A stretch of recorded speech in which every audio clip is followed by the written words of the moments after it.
สองในวิธีว่าบทต่างๆของมันเป็นส่วนพูดตัวอย่างเพื่อนให้แยกสำนวน b เท่ากับ 2x บวก3คูณให้ 5x ลบ2แล้วก็ลบให้ 10x บวก4ออกเป็นส่วนพูดถ้ามาเบิ่งอยู่ในนี่โมท่านมีผลใดที่คือกันและบางสำนวนเขาก็ต้องเขาบ่อาจจะเห็นส่วนคูณรวมได้โดยตรงนะและบางสำนวนก็ต้องได้เปลี่ยนเครื่องหมายมาเบิ่งได้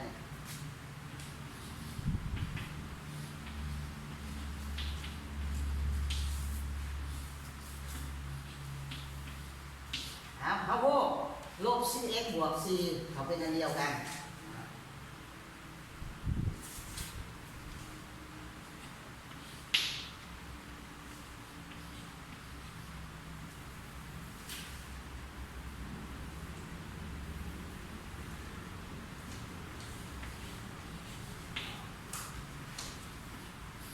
นี่ก็มันท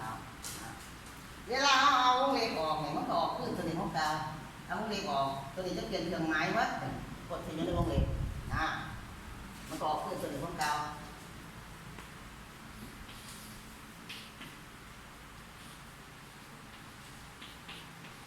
เราจะได้สมมติ b เท่ากับ 2x บวก3คูณให้ 5x ลบ2ลบไหนตัวนี้เขาสามารถเนี่ยเอาแยก2ออกมาเป็นส่วนคูณรวมได้เพราะว่าอยากได้ส่วนที่คือกัน2คูณให้ 5x มันก็ออก 10x นะตัวนี้ลบให้2คูณ2จะออกเท่ากับ4ตัวนี้มาหอดนี่เขาเห็นแล้วผลที่คือกันนี่ผลคือกันนี่เป็นผลคือกันเอาออกมาเป็นส่วนคูณรวมแล้ว 5x ลบ2คูณในนี่เขาออกมาแล้วกดติดด้วยกันยังเหลืออยู่ในกดซุ่มนี่เนาะก็ยังเหลือ 2x บวก3ลบตัวนี้ยังเหลือ2ลบ2สุดท้ายมันจะได้สมมติ b เท่ากับ 5x ลบ2คูณให้ 2x 3ลบ2เหลือผลนั้นสินะตัวสุดท้ายนะอันนี้เป็นวิธีที่2มาในวิธีที่3วิธีน้ำใส่เสมอผลควรจืดเหมือนในการแยกเป็นส่วนพูดไปพวกล้างจืดเสมอผลควรจืดเนาะโตที่จะได้น้ำใส่จะแท้แมน a บวก b กำลัง2จะเท่ากับ a กำลัง2บวก 2ab บวก b กำลัง2และ a ลบ b กำลัง2จะเท่ากับ a กำลัง2ลบ 2ab บวก b กำลัง2และ a กำลัง2ลบ b กำลัง2จะเท่ากับ a ลบ b คูณ a บวก b ตัวนี้เลยน้ำใส่ตัวอย่างเป็นให้สมมติ 4 เท่ากับ a กำลัง2บวก 8x บวก 16อันนี้ออกมาเป็นส่วนพูดเขาจะได้ 4 จะเท่ากับ x กำลัง2บวก2คูณ x คูณให้ 4มันจะออก8เด้2คูณ x ออก 2x 2x คูณ 4ก็ออก 8x บวกไงตัวนี้16นี่ตัวนี้เป็น b นะ 4 นี่เป็น b มันก็ต้อง 4 เป็นกำลัง2มันจะอยู่ในรูปแบบของเสมอผลควรจือ a กำลัง2บวก2คูณ a คูณ b บวก b กำลัง2จะเท่ากันกับ a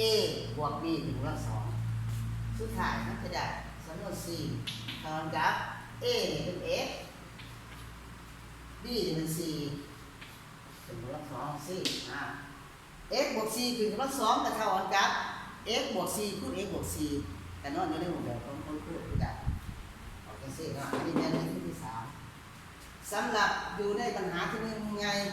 เป็นเมื่อสนั้นบัดนี้สืบต่อปัญหาที่2การแยกใจกดออกเป็นส่วนคูณใจกดกัน2ออกเป็นส่วนคูณอยู่ในรูปแบบ a x ลบ2บวก b x บวก c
สองกรณีเนาะที่เนี่ยส่วนคูณของแต่กฎจากสองในรูปแบบ a x กำลังสองบวก b x บวก c กรณีที่หนึ่ง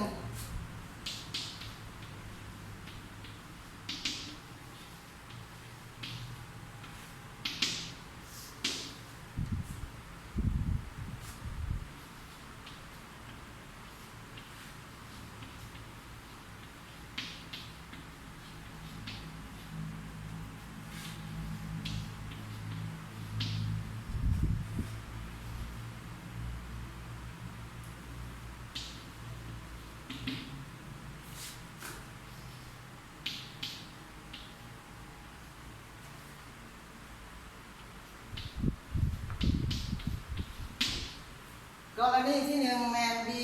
แล้วก็ c เป็นจำนวนถ่วนและ a อันเท่าหนึ่งแล้วก็ c ต่างศูนย์และทั้งนี้ในเบื้องให้m และ n เป็นจำนวนถ่วน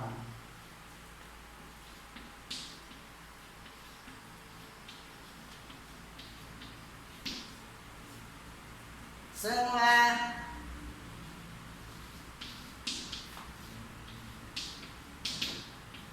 m บวก n เท่ากันกับ b และ m คูณ n เท่ากันกับ c ทำไงได้เนี่ยนี่หมายความว่าเขาสอบสองจำนวนหรือว่าสองจำนวนซึ่งว่า m n เป็นจำนวนถ่วนเมื่อเวลามาบวกกันมันจะออก b เท่ากับ b ตัวนี้แล้วเมื่อเวลาเอาสองจำนวนนั้นมาคูณกันมันจะออก c นี่ผลของผลบวกนี่ผลของผลคูณนะคือสักตัวอย่างนะ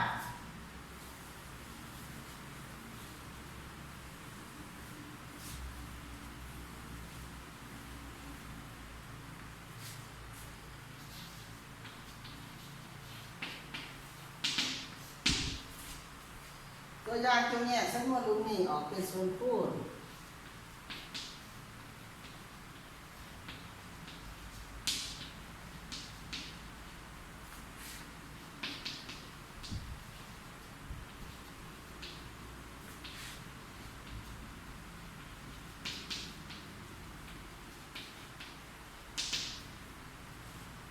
ตัวอย่างในสมมติ a เท่ากับ x กำลังสองลบ 7x บวก 10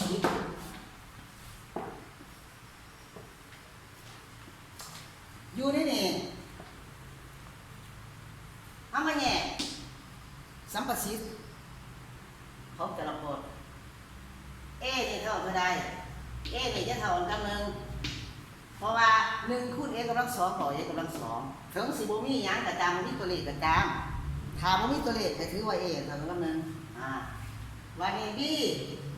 b จะเท่ากับลบ7 b นี่เป็นผลบวกวันนี้ c นี่เป็นผลคูณจะเท่ากับ10ถ้ามาเบิ่งอิงตาม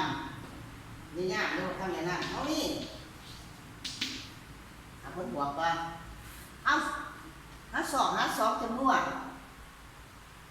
เมื่อมาลบกันอันนั้นเท่ากับลบ7แล้วก็สองจำนวนที่เราสอบนั้นเมื่อมาคูณกันอันนั้นเท่ากับ10แต่อย่าลืมการคูณเครื่องหมายเนาะเราไปเรียนมาแต่ม.1 ม.2 คูณแหละลบคูณลบออกบวกลบคูณบวกออกลบบวกคูณบวกออกบวกการคูณเครื่องหมายกับการหารเครื่องหมายด้วยกันอยู่ในนี่เขาจะมีลบ2คูณกับลบ5ลบ2เอาบวกก่อนนะเอาผลบวกก่อนลบ2เนี่ยบวกกับลบ5ตัวนี้เองแต่เท่ากับลบ7อันนี้เป็นการบวกกับลบจำนวนสัมผัสยังเรียนมาจำนวน1และเท่านี้ลบ2คูณกับลบ5ลบคูณลบออกบวก2คูณ5ออก10ก็ต้องกับบวก10อะไรสิดังนั้นพอแล้วดังนั้น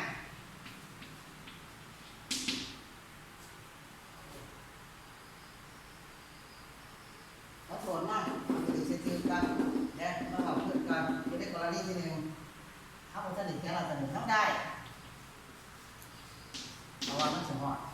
ตอนนี้เอาได้ ax กำลังสองบวก bx บวก c เท่ากับ x บวก m คูณให้ x บวก n เอาเข้ามานี่ได้หนึ่งหางของคนพูดปฏิดังนั้นสำนวน a ได้เท่ากับ x กำลังสองลบ 7x บวก 10นี้เท่าตัวเลยนี่แหละเท่ากันกับเอามาลบ2 x ลบ2คูณให้ x ลบ5สมมติว่าเขาคูณกันนี่นะทำเป็นไรเป็นไรมันออกตัวนี้ขึ้นลบเก่าออกสำนวนที่เขาให้มาอยู่ในเบื้องต้นนะสิอันนี้เป็นกรณีที่หนึ่งกรณีที่ว่า b c เป็นจำนวนถ่วนแบบใด a เท่า1และ c ต่าง0แก้แบบนี้ตัวนี้มันห้าเลยสอบเอา n n มาในกรณีที่สอง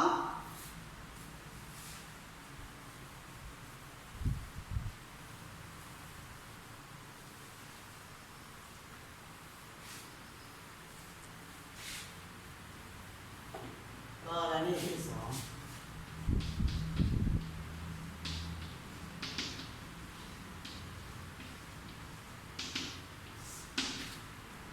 กรณีที่สอง a b c เป็นจำนวนถ่วน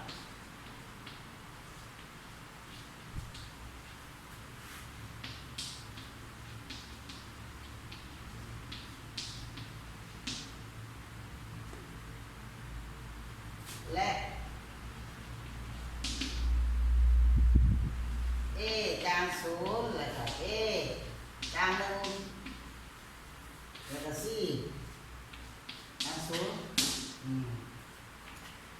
และวิธีของมันเรา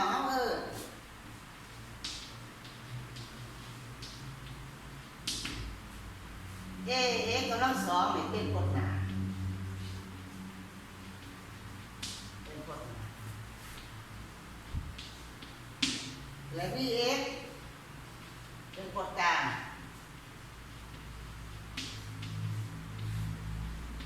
เป็นกฎผลบวกมาดิ c เป็นกฎหลัง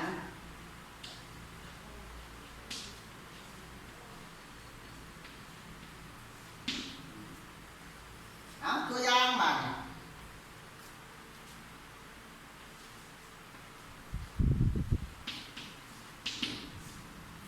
จงแยกสำนวนตรงนี้ออกเป็นส่วนพูด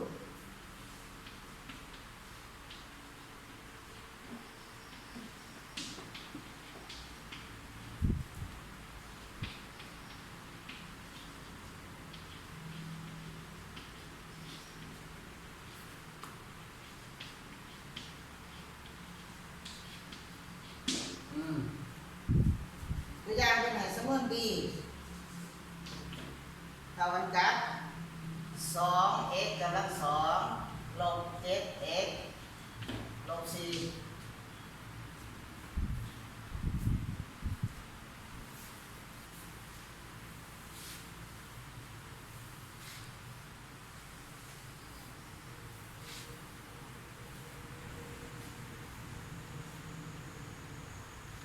หากจะปฏิบัติตามใจความบทเรียนมันจะมี3ขั้นตอน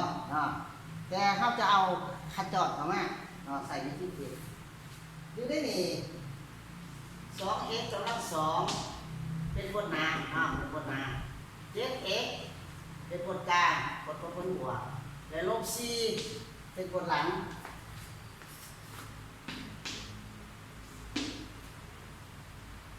ตัวนี้ใส่ 2x แล้วหมายใส่วงเล็บ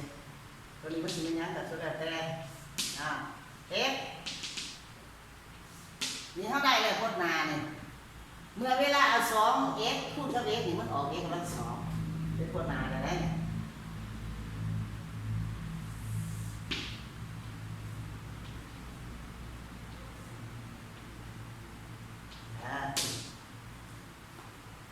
วันนี้มาเบิ่งกฎหลังก่อนกฎหลังกับกฎกลางให้ไปน้ำกันเบิ่งกฎหลังก่อน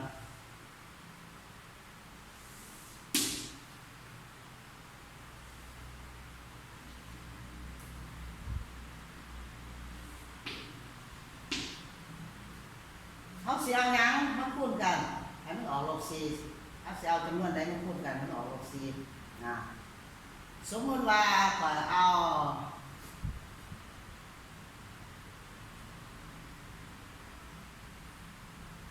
ลบหนึ่งนะลบหนึ่งคูณกับบวกสี่มันจะสิออกลบสี่นะอันนี้สิบออกเนาะหรือถ้ามากินอะไรเนี่ยมันบอกว่าบวกหนึ่งคูณกับลบสี่นี่มันจะออกนะแล้วมันจะออกพจน์กลางแล้วก็พจน์หลังเอาพจน์กลางเอาพจน์หลังก่อนบวกหนึ่งคูณกับลบสี่ออกลบสี่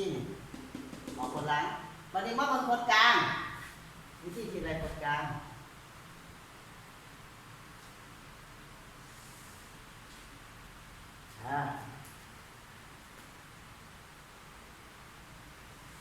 พจน์ตัวนี้คูณกันนะมันออกลบ8x ได้ไรนี่ 2x คูณกับลบ4ออกลบ 8x แล้วมาบวกกับตัวนี้คูณกันบวกกับ1คูณใน x ออก 1x ลบ 8x มาลบ 8x บวกกับ x เท่ากับลบ 7x มันออกกฎกลางแสดงว่าถูกต้องไม่จะสื่อสารพวกถ้าไปเรียนอยู่ในใจพวกเพื่อนมันได้เขียนหลายเนาะกระบวนการใจพวกนะอยู่ในแบบเพียรนะเอาการเสนอบทเรียนบทที่3ของชนกันแยกเป็นส่วนคูณจะมีสำนักต่อไปแมนอาจารย์จะนำผ้าแก้บทฝึกหัด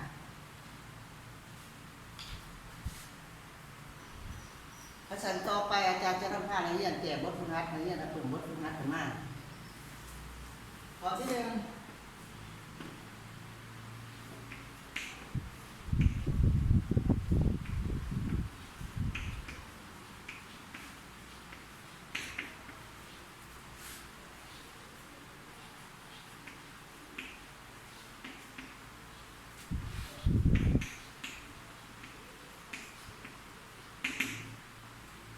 จงแยกสำนวนลงนี้ออกเป็นส่วนคูณแล้วก็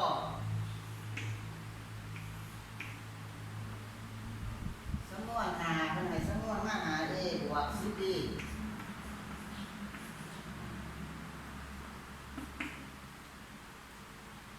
ขอเป็นไหน24 x z เป็นกำลัง2ลบให้27 x กำลัง2 z กำลัง3บวกให้9 x กำลัง3 z กำลัง4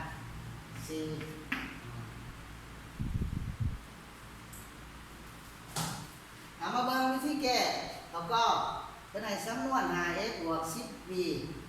แยกออกมาเป็นส่วนคูณ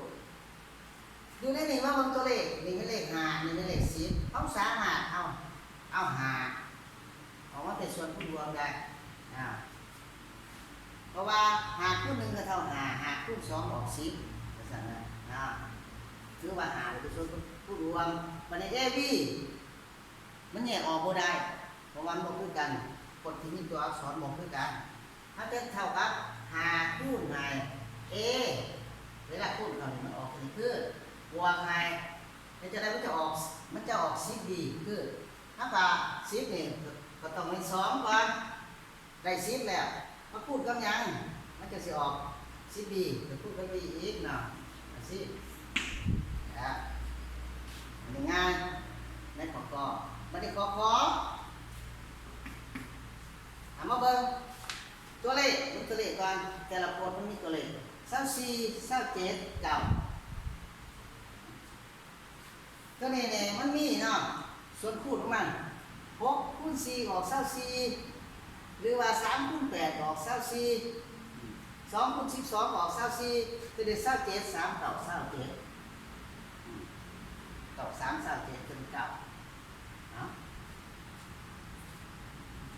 เท่ากันกับ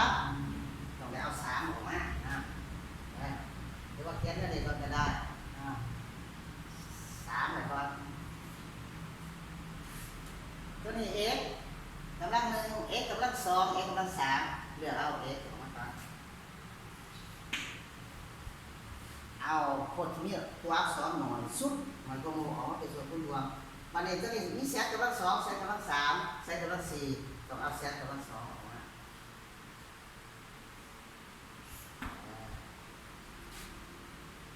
3คูณกับยังจึงจะออก24เป็น3คูณ8มี x นี่แล้วเซตกำลัง2นี่แล้วเวลามันคูณแถวนี้เนาะคูณสกัดมันจะออกไปคือลบวันนี้มากตัวนี้แล้วลบ3 9เป็นออก27ตัวนี้ x ตัวนี้ x กำลัง2อยากให้มันออก x กำลัง2ต้องเอา x x คูณ x ออก x กำลัง2นั่นถูกนะวันนี้เซตกำลัง2ตัวนี้เป็นเซตกำลัง3อย่างมันออกเซตกำลัง3ตรงนี้เอาเซตกำลัง1มาใส่เซตกำลัง2คูณเซตกำลัง1มันจะเท่ากับเซตกำลัง3บวกไปนี่3คูณกับยังมันออก9มัน3 9มันนี่ x กำลัง1นี่ x กำลัง3มันตรงนั้น x กำลัง2ตัวนี้เซตกำลัง2อย่างไรมันออกเซตกำลัง4ตรงนั้นเซตกำลัง2มาคูณใส่ออกง่ายคำนี้อันนี้เป็นข้อที่1ข้อที่2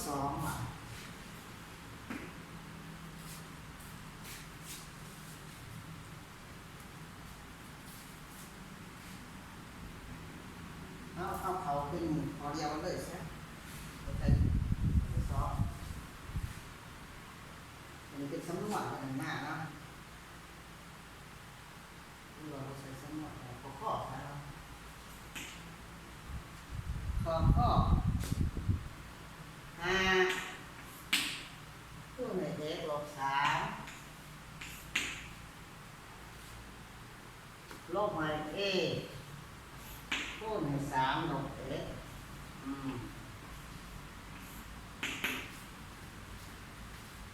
ตัวนี้ครับก็มาเบิ่งอยู่ในสำนวนที่เป็นผลบวกผลลบมันบ่มีผลที่คือกันตัวนี้ x ลบ3ตัวนี้ก็3ลบ x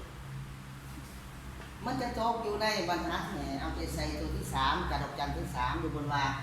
บางสำนวนเนี่ยเขาอาจจะต้องเปลี่ยนเครื่องหมายของมันเพื่อให้ส่วนคูณรวมมันปรากฏขึ้นนะต้องเปลี่ยนเครื่องหมายเท่ากับ5คูณ x ลบ3บวกใน a คูณใน x ลบ3เวลาเขาคูณเขาเมิดหรือว่าเขาเอาเลขออกนี่นะ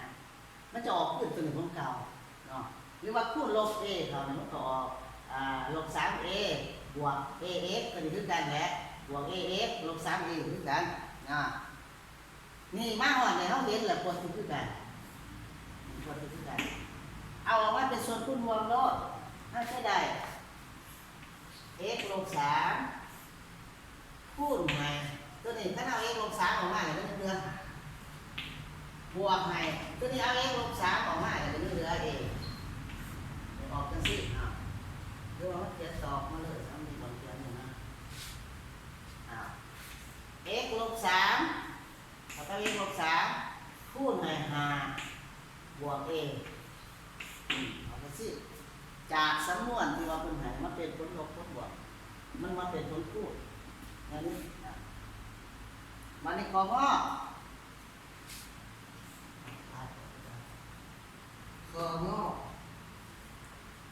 งอนี่เป็นในสำนวนมาในนี้เนาะ x บวก 1 x บวก 1คูณ 3x บวก 1ลบ 2x บวก 2คูณ x ลบ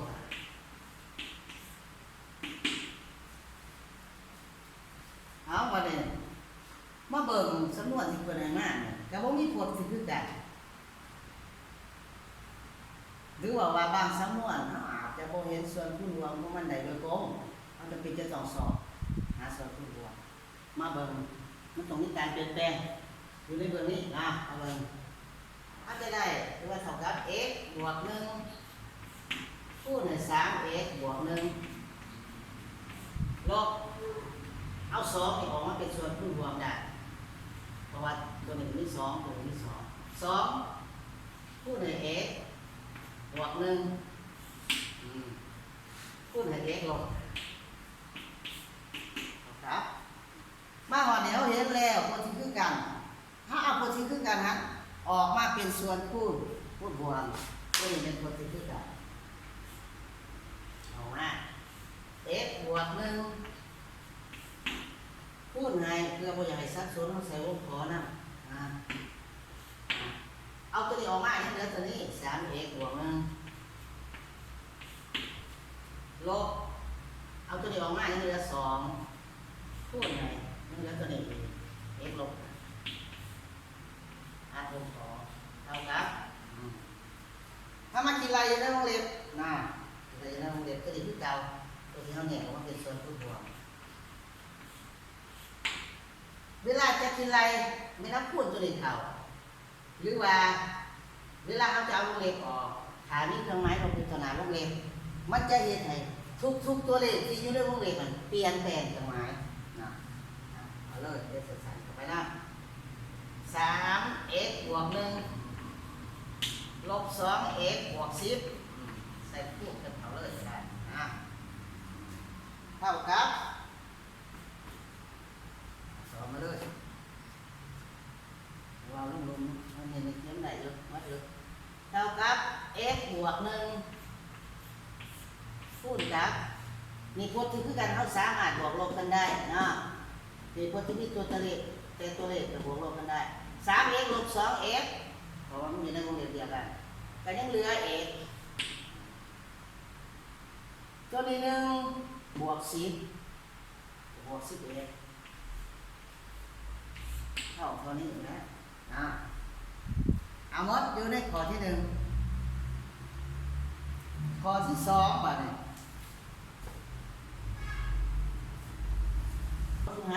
เอาสนั่นก่อนซะ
สั้นการเสนอบทเรียนสำหรับมื้อนี้แม่นเบิดสำนี้เนาะและเรียกบ้านเนี่ยให้พวกร้านส่งวัดมหาดเด้อให้ส่งอาจารย์วัดมหาดส่งเขาทั้งเฟซต่อไปขอขอบใจ